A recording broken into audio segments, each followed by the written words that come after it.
Good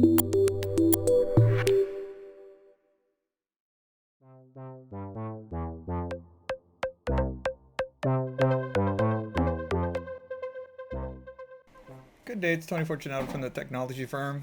We're going to take a look at a troubleshooting exercise today. I got these two computers, two switches, everything is gig. I did an iPerf from one to the other. The -R means reverse download, and the default is an upload. And in both cases, I had less than 100 megs, so there's obviously a red flag there. I know both machines could do gig, obviously the switches can do gig, so I thought might as well dig into it and find out what's going on. So I thought I would check the two PCs out. Went into their network adapter status. Sure enough, they're both running at gig. That's a good sign. That means the switch port they're connected to is gig as well. And then I went to check the switch-to-switch connection, and sure enough, it was running at 100 meg full duplex. Now the switch ports are configured for auto. As you can see, it says A. A means auto, right? A100. So it picked 100 instead of a gig. So I guess we're going to go to the next step. We got to check the cable.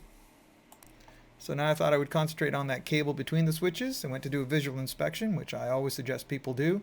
And sure enough, if you take a look at the actual cable, well, it's kind of deteriorating. It's kind of coming apart, which means it's probably an old cable, which means it may not even be rated for gig. It's probably one of those things where you swap out the switches, the light goes green, you ping something, it's good, and you go home, right? So then I took my link runner and I connected it to the connection from one side of the switch that connects to the other one, and it's at 100 meg, just like the switch is reported. And then from there, I checked it with a new cable between the switches, and sure enough, it's 1 gig. So the problem was a cable, believe it or not.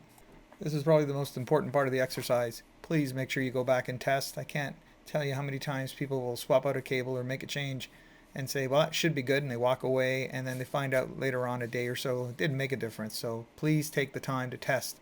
So I went back, tested again, same iPerf, same computers, did the -R. I also did just the default, and you can see I got 751 meg down and 810 meg up. So way better than before. Obviously it was a cabling issue. There you go, folks. Have a good day. Bye for now.